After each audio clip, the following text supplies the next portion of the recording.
मुलीचं लग्न ठरलं. त्यानंतर ती बँक कर्मचाऱ्यासोबत पळून गेली.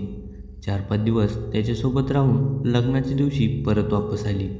विशेष म्हणजे त्या मुलीच्या आईचे सुद्धा त्याच व्यक्तीसोबत प्रेमसंबंध होते. या सर्व गोष्टी मुलांच्या घरच्यांना माहीत होत्या. तरी पण त्यांचं लग्न लावून दिलं. आणि त्यातून पुढं असं काही घडलं की नवऱ्याला स्वतःचा जीव गमवावा लागला.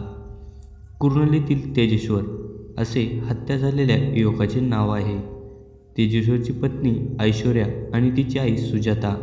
सुजाता हे नाव चांगलं लक्षात ठेवा, कारण हीच या हत्याकांडाची मास्टरमाइंड आहे. तर सुरुवात होते सुजाताच्या घरापासून. सुजाता ही विधवा होती. जवळच्या बायकांचे नवरे पाहून तिच्या मनात आपल्या नवऱ्याबद्दल विचार यायचे आणि त्यामुळे ती स्वतःला एकटं समजायची. पण एक दिवस तिच्या काही खाजगी कामासाठी ती बँकमध्ये जाते. बँकमध्ये तिची एका व्यक्तीसोबत ओळख होते. ती पण आता त्या व्यक्तीसाठी जास्त करून बँकमध्ये जाऊ लागते. त्यांची आता मैत्री होऊन त्या पुढचं एक नातं निर्माण झालं होतं. आता तो बँक कर्मचारी तिच्या घरी पण येऊ जाऊ लागला होता. त्यामुळे त्याची ओळख ऐश्वर्यासोबत होते.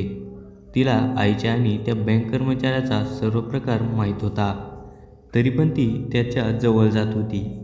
त्यामुळे बँक कर्मचारी आता सुजातापासून लांब जाऊ लागला होता आणि यामुळे सुजाताची गरज भागवत नव्हत्या. त्यामुळं सुजाताने निर्णय घेतला की मुलीचं लग्न लावून द्यायचं, म्हणजे आमच्या दोघात तिसरा कोणी येणार नाही. दोन्ही कुटुंबाने 13 फेब्रुवारी रोजी कुर्नलीतील ऐश्वर्यासोबत तेजेश्वरचं लग्न ठरवले.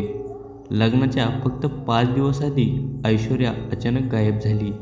तेव्हा ती कुर्नलमधील एका बँक कर्मचाऱ्यासोबत पळून गेल्याची अफवा पसरली होती. तथापि ती 16 फेब्रुवारी रोजी परत आली आणि तिने असा दावा केला की ती तिच्या आईवर हुंड्याची व्यवस्था करण्यासाठी दबाव होता. त्यामुळे ती एका मैत्रिणीच्या घरी गेली होती. ऐश्वर्याने पुन्हा तेजेश्वरला विश्वासात घेत त्याच्यावर प्रेम असल्याचे सांगितलं.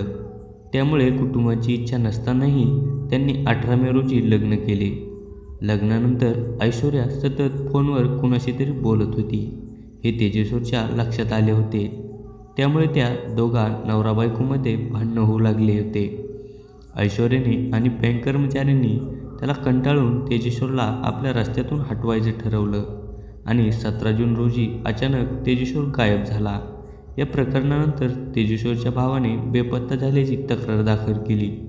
या प्रकरणी पोलिसांनी खोलात जाऊन तपास केला असता धक्कादायक खुलासा समोर आला.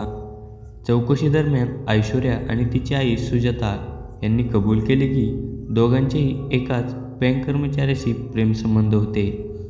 सुजाता ही त्याची दीर्घकाळाची पार्टनर होती आणि नंतर ऐश्वर्याचे देखील त्याच्यासोबत प्रेमसंबंध सुरू झाले. कॉल डेटा रेकॉर्डवरून असे दिसून आले की लग्नानंतरही ऐश्वर्या बँक कर्मचाऱ्याशी 2000हून अधिक वेळा बोलली होती. या प्रकरणी पत्नी ऐश्वर्या आणि तिची आई सुजाता या दोघींना अटक केली. आरोपी मायलेकींचे एकाच बँक कर्मचाऱ्याशी अनैतिक संबंध सुरू होते. या संबंधातून त्यांनी ही हत्या केल्याची माहिती पुढे आली. बँक कर्मचाऱ्याने काही जणांना सुपारी देऊन तेजेश्वरची हत्या घडवून आणण्याचे पोलिसांच्या तपासात समोर आले आहे. तेजेश्वरची मालमत्ता हडपण्याची आणि ऐश्वर्याच्या आयुष्यातून त्याला घालवायचं या कारणातून ही हत्या झाली असावी, असा पोलिसांना संशय आहे. घटनाच्या दिवशी आरोपी मारेकऱ्यांनी तेजेश्वरला 10 एकर जमिनीचे संरक्षण करण्याच्या बहाण्याने कारमध्ये बसवले.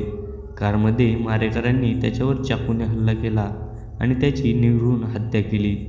हत्येनंतर आरोपींनी तेजेश्वरचा मृतदेह एका निर्जन स्थळी फेकून दिला. या प्रकरणी पोलिसांनी ऐश्वर्या आणि तिची आई सुजाता यांना अटक केली आहे. हत्येत सहभागी असणारा बँक कर्मचारी याला सुद्धा अटक केली आहे.